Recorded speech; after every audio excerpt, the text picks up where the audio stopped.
इस क्वेश्चन में है कि find the value of a b and c such that, इसमें अकेले किसी एंगल की वैल्यू नहीं दी हुई। ये क्या हुआ कि ए और बी को प्लस करें तो फिर 100 आता है, और जो ए है ना वो बी का 3 टाइम है, यानी ए इक्वल टू 3b है। तो ये क्वेश्चन थोड़ा सा ट्रिकी सा है, लेकिन जब समझ में आ जाए तो ये बड़ा आसान भी है। तो ये जो लाइनें हैं ना स्ट्रेट लाइनें, ये स्ट्रेट लाइन है सारी। तो अब जैसा कि क्वेश्चन के अंदर दिया हुआ है कि a plus b equal to 100 degree है और a इक्वल टू 3b है, तब a किसके इक्वल है? यहाँ पे जो ट्रिक ये है ना कि ये जो a है ना, a की जगह पे हम लिख सकते हैं 3b।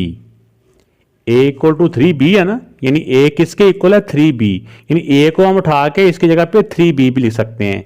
तो यहाँ पे a की जगह पे हमने 3b लिख देना है, 3b, बस इसको चेंज करना, बाकी ये b भी एज इट इज और ये 100 भी एज इट इज।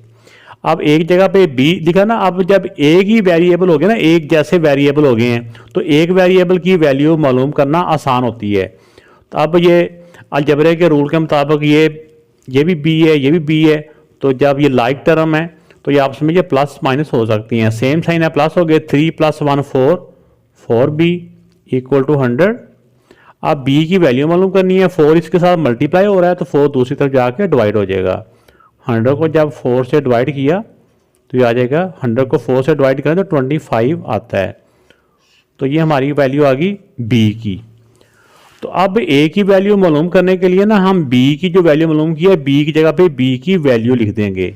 यहीं पे लिख ले जाए आप इक्वल टू 3 और b की जगह पे b की वैल्यू 25। ये 3b के साथ मल्टीप्लाई हो रहा है ना, इसलिए ये इसकी वैल्यू भी इसके साथ मल्टीप्लाई हो जाएगी। 25 3 दा 75।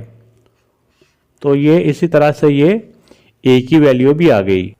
तो अब c की वैल्यू मालूम करने के लिए इसमें चाहे हम ये जो a है ना, ये इसके इक्वल है। ये वर्टिकल एंगल है ना, वर्टिकल एंगल अगर ये है तो ये भी a है, ये b है तो ये भी b है, यानी आपस में इक्वल है। जो वैल्यू इसकी है वही वैल्यू इसकी है। इस तरह अगर ये c है तो ये वैल्यू c की है। ये वर्टिकल अपोजिट एंगल आपस में इक्वल होते हैं। तो अब हम c की वैल्यू मालूम करने के लिए हम ऐसा करेंगे कि किसी एक स्ट्रेट लाइन को, क्या ये नीचे वाली स्ट्रेट लाइन ले लें, चाहे c अब इसके साथ है, इस वाली स्ट्रेट लाइन को ले लें, एक ही बात है, आंसर सेम आएगा, जिस तरह से मर्जी आप कर लें। a + b + c, तीनों एंगल को प्लस करें। इस तीनों में से एक एंगल ही वैल्यू अभी हमने मालूम करनी है, दो वैल्यू मालूम हो चुकी हैं, a और b की वैल्यू हम मालूम कर चुके हैं। तो एक स्ट्रेट लाइन के ऊपर सारे एंगल को प्लस करें तो इक्वल टू होता है 180 के। अब जो मालूम करना होता है उसको पहले लिख लें तो ज़्यादा ज़रा आसानी हो जाती है। c + b + a equal to 180 degree. एक स्ट्रेट लाइन के ऊपर तीनों एंगल है ना, चाहे आप इसको ऐसे समझ लें चाहे आप इनको ऐसे समझ लें, एक ही बात है।